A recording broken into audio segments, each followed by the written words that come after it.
Assalamualaikum warahmatullahi wabarakatuh. Bagaimana kabarnya hari ini anak-anak? Alhamdulillah, luar biasa, tetap semangat, Allahu Akbar. Untuk materi kali ini adalah yaitu tentang manajemen waktu. Ya, karena banyak dari kalian ketika kalian mengerjakan tugas, ketika kalian diberi tugas oleh guru kalian, kalian suka menunda-nunda pekerjaan. Ya, jadi hari ini adalah materinya mengenai bagaimana sih cara memanage waktu dengan baik.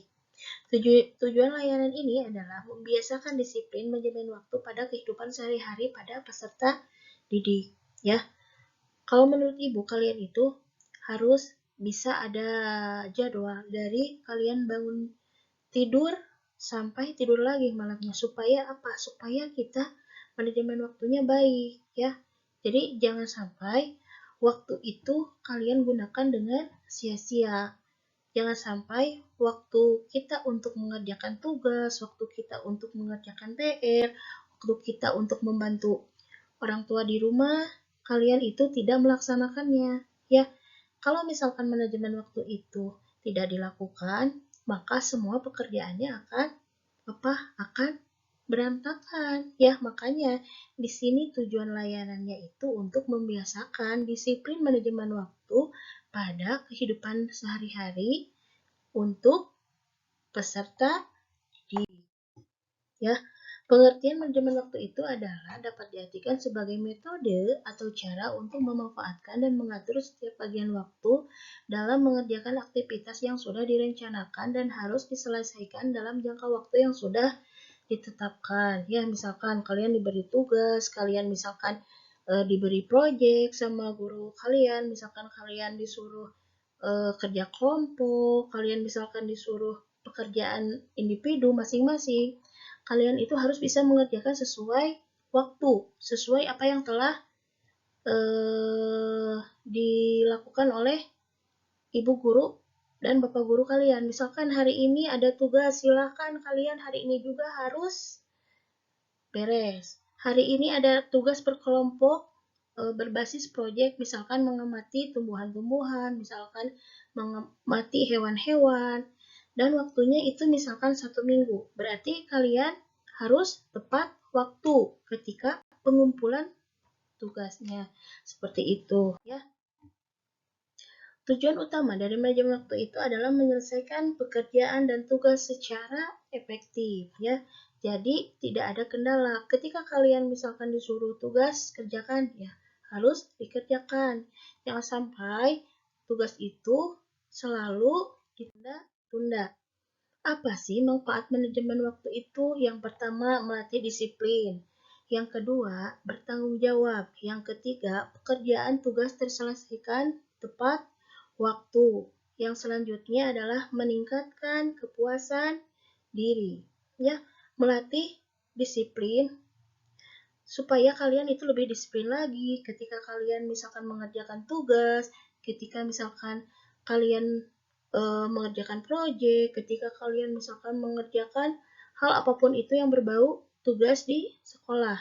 Begitu juga manajemen waktu itu misalkan di rumah adalah mengerjakan pekerjaan rumah, supaya kita itu selalu melatih disiplin kita, supaya kita juga bisa bertanggung jawab atas tugas kita, ya, atas kewajiban kita, seperti itu. Dan pekerjaannya supaya terselesaikan lagi lebih tepat waktu. Ya, harus sesuai dengan waktu yang telah ditentukan dan akan meningkatkan kepuasan diri.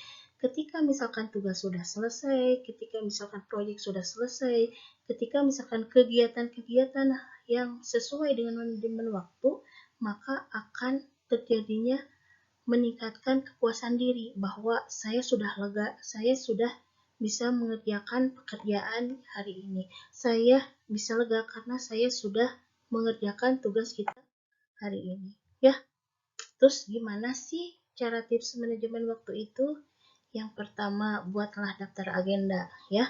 Coba kalian misalkan agendanya hari ini apa? Misalkan hari ini kalian dari rumah ke sekolah. Di sekolah itu misalkan mengerjakan tugas, kalian itu adalah berdiskusi, bersaling tukar pendapat dengan teman-teman kalian. Misalkan setelah itu, misalkan kalian mengaji di rumah, ya coba catat aktivitas atau untuk saat ini mungkin daily activity. Misalkan aktivitas kalian terus ditulis setiap harinya. Seperti itu, ya. Terus atur prioritas utamanya itu apa supaya waktu yang Anda gunakan bisa produktif. Kalian diwajibkan harus bisa mengatur apa yang menjadi prioritas utama dibandingkan dengan kepentingan pribadi kalian. Ya, seperti itu. Misalkan contoh dari kalian itu ada yang sudah bekerja.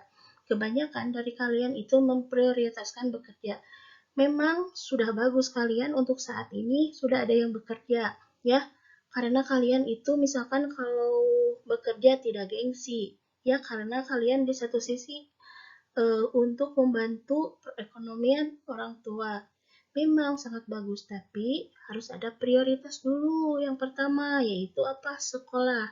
Ketika ada pekerjaan lain di luar sekolah, kalian boleh ngambil job tersebut tapi di hari libur sekolah, Sabtu Minggu, ya, supaya kalian bisa full sekolah, ya, seperti itu.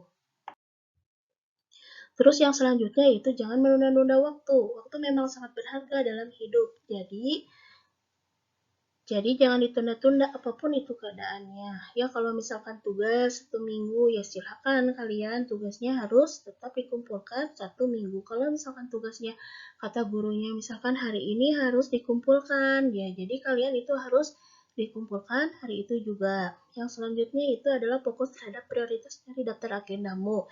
Jika waktu kalian telah tertata dengan baik, fokuskan apa yang telah menjadi prioritas utama ya. Jadi kalian itu harus bisa memilih prioritas utama itu kalian itu apa. Jadi supaya manajemen waktunya itu sangat baik.